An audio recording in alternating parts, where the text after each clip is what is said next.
나라를 위하여 기도할 때라는 제목으로 말씀을 전하고자 합니다. 오늘은 현충일이었습니다. 우리 하루를 다 함께 경건하게 보내며 나라를 위해 헌신하셨던 그 모든 분들에게 잠시 고개 숙여 감사하는 시간을 가졌습니다. 오늘날 우리가 이토록 마음껏 누리고 있는 자유와 평화, 경제적 풍요로움은 그런 많은 분들의 희생 위에 기반하고 있습니다. 그러나 이 세상 모든 역사를 주관하시는 주권자는 하나님이십니다. 나라의 흥망성쇠는 물론이요, 왕을 세우고 폐하시는 분은 바로 하나님이십니다. 당신은 섭리에 따라 이 나라를 통치하고 보호하시는 분도 바로 하나님이십니다. 이제 대통령 선거가 끝났고 새로운 정부가 출범했습니다. 대선 결과를 놓고 개인적인 판단과 소위는 서로 좀 다를 수 있겠으나 우리나라의 현실이 참으로 고단하고 엄중하다는 점에 있어서는 우리가 다 공감할 것입니다. 나라의 지도자를 위해 기도하는 것은 국민의 도리요, 성도의 의무입니다.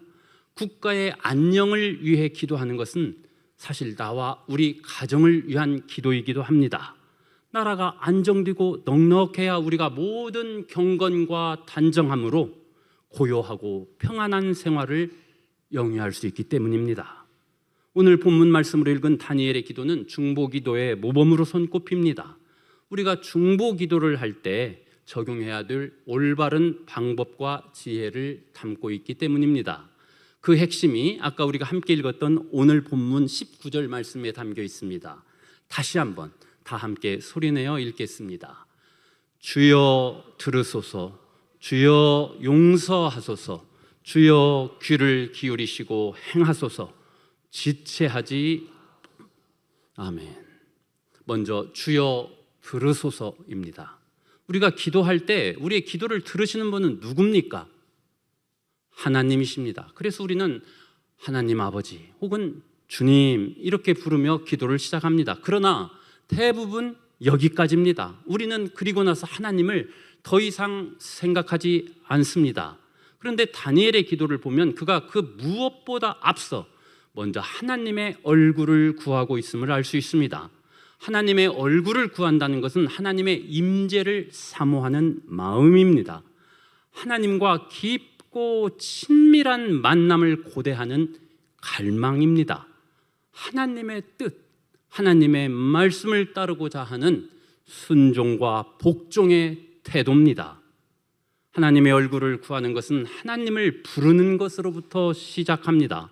하나님을 부르는 것은 곧 하나님의 성품과 그분의 사역, 즉 하나님께서 행하시는 일을 생각하는 것이요, 하나님의 그 인격, 하나님의 하나님 되심과 천지 창조로부터 우리 구원에 이르기까지 하나님께서 일하시는 것을 찬송하는 것인 바, 이것이 바로 기도의 사실은 핵심입니다. 오늘 본문 4절 말씀입니다. 크시고 두려워할 주 하나님, 주를 사랑하고 주의 계명을 지키는 자를 위하여 언약을 지키시고 그에게 인자를 베푸시는 이시여. 하나님하고는 곧바로 간구나 회개에 들어가지 않고 이 하나님의 성품, 하나님의 일하신 바를 지금 묵상하고 있는 것입니다. 하나님이 이렇게 다니엘이 이렇게 하나님을 부를 때 그가 생각하는 바는 하나님의 공의와 하나님의 사랑입니다.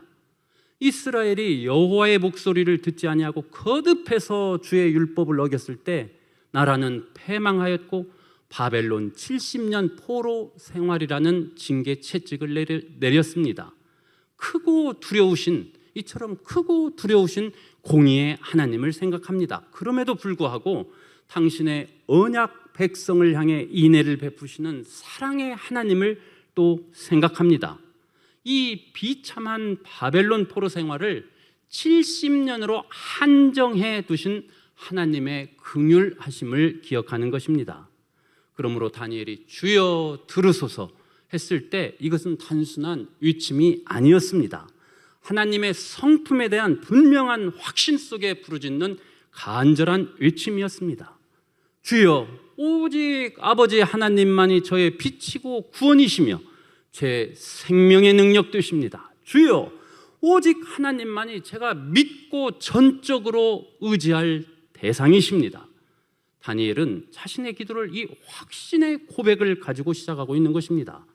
기도를 시작할 때 그 모든 것에 앞서 거듭 말씀드리지만 하나님의 성품을 찬송하고 하나님께서 행하시고 베푸시는 그 은혜를 감사하는 것, 이것이 바로 기도의 본질이요 핵심입니다. 하나님의 성품과 하나님의 일하심, 다시 말해 하나님의 영광을 찬송하는 것은 기도의 시작이고 마침이라는 말씀입니다. 그러하기에 만약 우리가 기도할 때 먼저 하나님을 찬송하는 일을 소홀히 하면 기도의 주도권을 성령 하나님께 내어드리지 못하고 나를 중심으로 내가 기도하기 쉽습니다. 그래서 내 필요만을 줄줄이 열거하다가 기도의 자리를 떠나기에 그 기도가 힘을 받지 못합니다. 하나님을 만나지 못합니다. 조금 더 오래, 조금 더 깊이 기도하기가 그토록 버겁습니다. 그래서 팀 켈러 목사는 이렇게 권면합니다. 기도하려면 먼저 하나님을 충분히 생각하십시오. 그리할 때 우리는 하나님의 성품에 대한 깊은 신뢰 속에 하나님께서 내 기도를 들어서 하나님께서 반드시 내게 응답해 주실 것이라는 확신을 가지고 힘차게 기도할 수 있습니다. 이것이 바로 주여 들으소서, 이 간구에 담긴 의미입니다. 두 번째는 주여 용서하소서입니다. 다니엘은 왕 같은 제사장으로 이제 나라와 민족을 위해 하나님 앞에 엎드립니다. 지금 이스라엘 백성들이 바벨론 포로 생활에서 겪고 있는 수치와 저주와 재앙을 되돌릴 수 있는 길이 무엇이겠습니까? 그것은 바로 회개입니다. 무엇을 구체적으로 회개해야 합니까? 본문 5절 말씀을 보겠습니다. 우리는 이미 범죄하여 패역하며 행악하며 반역하여 주의 법도와 규례를 떠나싸우며 우리가 또 주의 종 선지자들이 주의 이름으로 우리의 왕들과 우리의 고관과 조상들과 온 국민에게 말씀한 것을 듣지 아니하였나이다.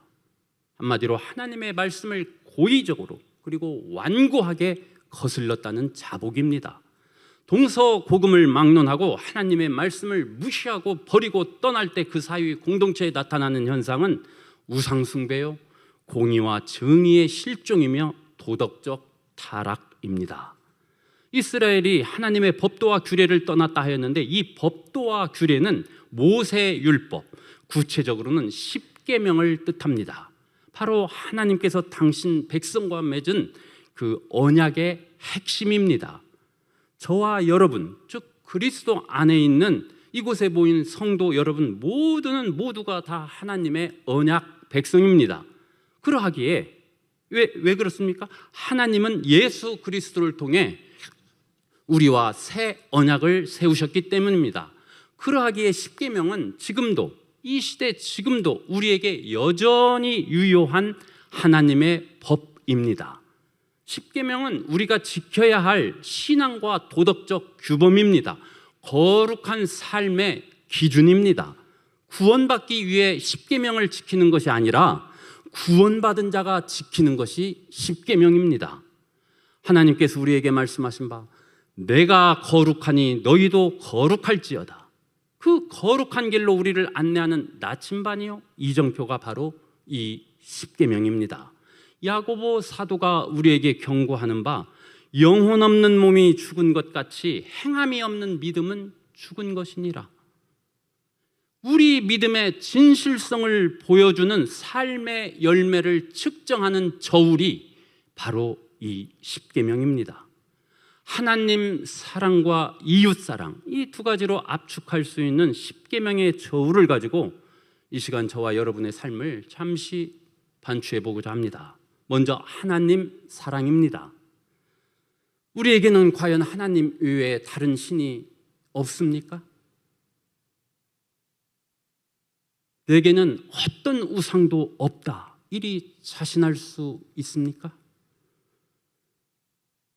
나는 과연 창조주 하나님의 이름을 알고 그에 합당한 영광의 찬송을 드리는 자입니까? 나는 주일을 성수합니까? 예배를 드리며 하나님의 임재 아래 참된 쉼과 복된 안식을 누리고 있습니까? 이제 이웃사랑을 생각해 보겠습니다. 내 부모를 공경합니까? 가정의 질서와 내 위에 세워두신 권위를 존중합니까? 내 이웃을 경멸하고 혐오하며 비판하고 정죄하고 있지는 않습니까? 휘두르는 폭력은 혹시 없으십니까? 결혼의 신성함을 의식합니까? 저와 여러분은 지금 결혼 서약의 책임을 다하고 있습니까? 도둑질은 또 어떻습니까? 정직하고 성실하게 땀 흘려 일하며 일용할 양식을 얻고 있습니까? 천박한 거짓말, 그 허언에 동참하며 내 편이다 싶으면 무조건 이를 감싸고 용인하고 있지는 않습니까? 이웃의 형통함을 질시하고 탐내며 비교하고 질투하는 부분은 없습니까? 폐허의 절망과 굶주림 그리고 헐벗음 속에서 신음하던 우리 민족을 불쌍히 여기사 하나님께서 은혜를 베푸시고 어루만져 세워주신 나라가 바로 우리 대한민국입니다. 순국 선열의 피와 우리 부모님 세대의 눈물과 땀 그리고 지금 우리가 쏟는 노력으로 세워 올린 나라가 바로 우리나라입니다. 그런데 이 나라가 지금 처한 상황인즉 며칠 전 대통령 취임사에 나온 표현을 빌리자면 엉킨 실타래처럼 겹겹이 쌓인 복합 위기에 직면하여 대한민국의 현재와 미래가 동시에 위협받고 있는 지경입니다. 짐작조차 힘들 땀과 눈물, 인내가 필요할 것이라는 심각하고 암담한 이 전망 앞에 우리는 긴장하지 않을 수 없고 위축되지 않을 수 없습니다. 우리가 어쩌다 이렇게 되었습니까? 거듭되는 경고의 말씀에도 불구하고 저 이스라엘 민족이 그러하였듯 우리 또한 하나님의 법도와 규례를 떠나 살아가고 있기 때문입니다. 하나님을 사랑하지 않습니다. 이웃도 사랑하지 않습니다. 내 필요에 따라 참과 거짓을 혼용하며 각자 도생의 길을 따라 내가 왕노릇하는 가운데 이 땅의 것을 더 많이 추구하는 것에 삶의 무게와 의미를 두는 삶의 방식이 이제 우리 사회 전반에 강력한 풍조로 자리를 잡았기 때문입니다. 이런 풍조가 어디 교회밖 사람들에게만 해당되는 일이겠습니까? 우리의 신앙과 삶의 현실 사이에는 실로 얼마나 큰 괴리가 있습니까? 하나님은 이렇게 탄식하십니다. 이사야서 29장 13절 말씀을 우리 다 함께 소리내어 읽겠습니다. 주께서 이르시되 이 백성이 입으로는 나를 가까이하며 입술로는 나를 공경하나 그들의 마음은 내게서 멀리 떠났나니 그들이 나를 경외함은 사람의 계명으로 가르침을 받았을 뿐이라. 너희가 하나님을 경외한다 이렇게 입술로는 고백하지만 그것은 너희 귀로 들었던 말을 그저 흉내내는 것에 불과할 뿐이다 하시는 말씀입니다. 국가 공동체의 풍조 전반이 하나님의 말씀을 떠나 죄악의 길로 들어설 때 하나님 앞에 죄악이 켜켜이 쌓여서 이제 하나님의 말씀이 우리 귀에 더 이상 잘 들리지 않게 될 때 왕과 백성 할 것 없이 각기 자기 소견에 오른 바에 따라 각자 도생의 길을 따라 걸어갈 때 하나님의 거듭되는 경고에도 불구하고 지도자와 국민들이 회개하여 돌이키지 아니할 때 결국 시와 때가 이르러 하나님께서 당신의 인내와 긍휼과 통치와 보호하심을 거두어 버리시면 그때 심판의 채찍으로 임하는 세 가지 재앙이 있습니다. 그것은 바로 전쟁, 그것은 바로 기근, 그것은 바로 역병입니다. 예레미야서 14장 12절 말씀입니다. 그들이 금식할지라도 내가 그 부르짖음을 듣지 아니하겠고 칼과 전염병으로 내가 그들을 멸하리라. 에스겔서 5장 12절 말씀입니다. 너희 가운데서 3분의 1은 전염병으로 죽으며 기근으로 멸망할 것이요 3분의 1은 너의 사방에서 칼에 엎드러질 것이며 3분의 1은 내가 사방에 흩어버리고 또 그 길을 따라가며 칼을 빼리라. 물론 우리는 하나님의 섭리를 다 헤아리지 못합니다.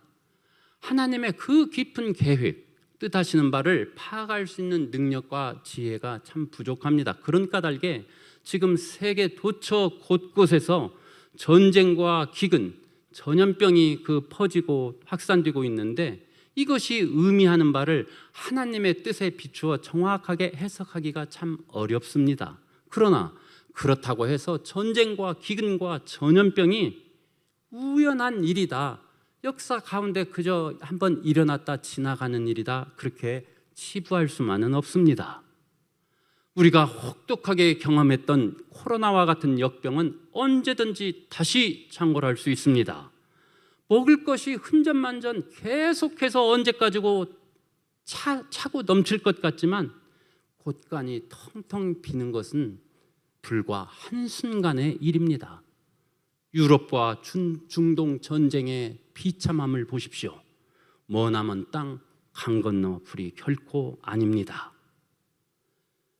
그렇다면 우리는 이러한 염려 앞에 어떻게 해야 되겠습니까? 여호와께서 솔로몬에게 나타나 하셨던 말씀 역대하 7장 13절에서 14절에 그 답이 나와 있습니다. 혹 내가 하늘을 딛고 비를 내리지 아니하거나 혹 메뚜기들에게 토산을 먹게 하거나 혹 전염병이 내 백성 가운데 유행하게 할 때 내 이름으로 일컫는 내 백성이 그들의 악한 길에서 떠나 스스로 낮추고 기도하여 내 얼굴을 찾으면 내가 하늘에서 듣고 그들의 죄를 사하고 그들의 땅을 고치리라. 국가적 위기와 임박한 그 어려움을 앞에 두고 하나님의 이름으로 일컬어지는 주님의 백성, 바로 이 자리에 모이신 저와 여러분이 오늘 밤 급박하게 해야 될 그 기도가 바로 이 나라 대한민국의 현재와 미래를 붙들고 중보기도하는 것입니다. 하나님의 임재를 갈망하며 나라의 현실과 앞날을 위해 우리가 간절하게 기도할 때 하나님께서는 우리의 기도를 들으시고 우리의 죄를 사하시고 이 나라를 다시 한번 일으켜 세우사 반드시 이 땅을 고쳐 새롭게 하여 주실 것입니다. 우리 찬양 한 곡 부르고 나서 나머지 설교를 이어가겠습니다. 찬양은 정결한 맘 주시옵소서입니다.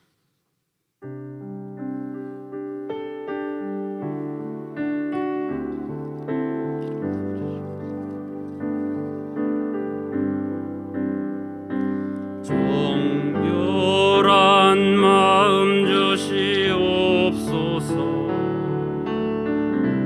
오 주님,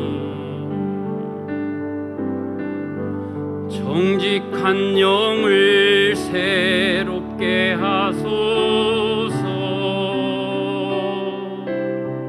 정결한 마음 주시옵소서.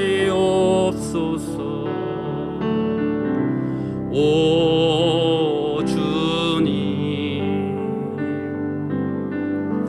정직한 영을 새롭게 하소서.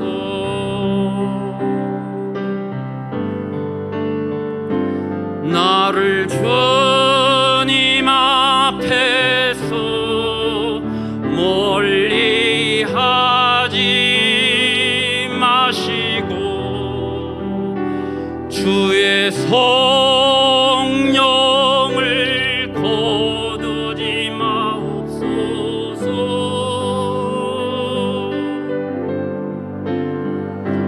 그 구원의 기쁨 다시 회복시키시고 변치 않는 마음 내 안에 주소서. 나를 주님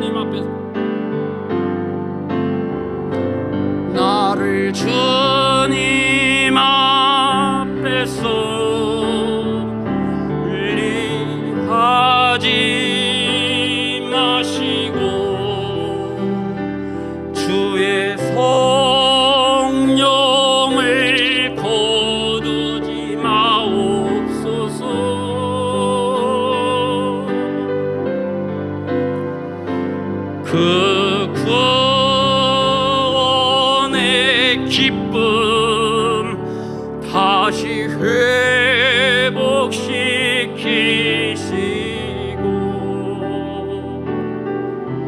변치 않는 마음 내 안에 주소서.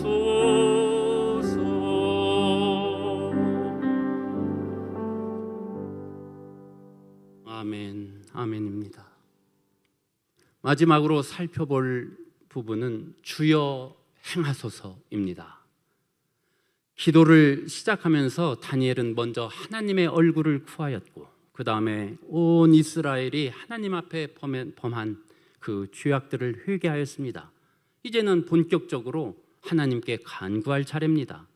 다니엘이 간구하는 내용이 오늘 본문 16절, 17절에 나오는데 이를 정리하면 이렇습니다. 첫째, 하나님의 분노를 예루살렘, 하나님의 그 거룩한 산에서 떠나게 하여 주십시오. 하나님의 얼굴빛을 주님의 황폐한 성소에 비추어 주십시오. 하나님의 큰 긍휼에 의지하여 간구하오니 응답하여 주십시오. 다니엘의 기도가 중보 기도의 모범으로 손꼽히는 근거 가운데 하나가 바로 그의 기도가 이처럼 하나님을 중심으로 드리는 기도라는 점입니다. 오늘 본문 18절 말씀을 보겠습니다. 나의 하나님이여, 귀를 기울여 들으시며 눈을 떠서 우리의 황폐한 상황과 주의 이름으로 일컫는 성을 보옵소서. 우리가 주 앞에 간구하는 것은 우리의 공의를 의지하여 하는 것이 아니요 주의 큰 긍휼을 의지하여 함이니이다.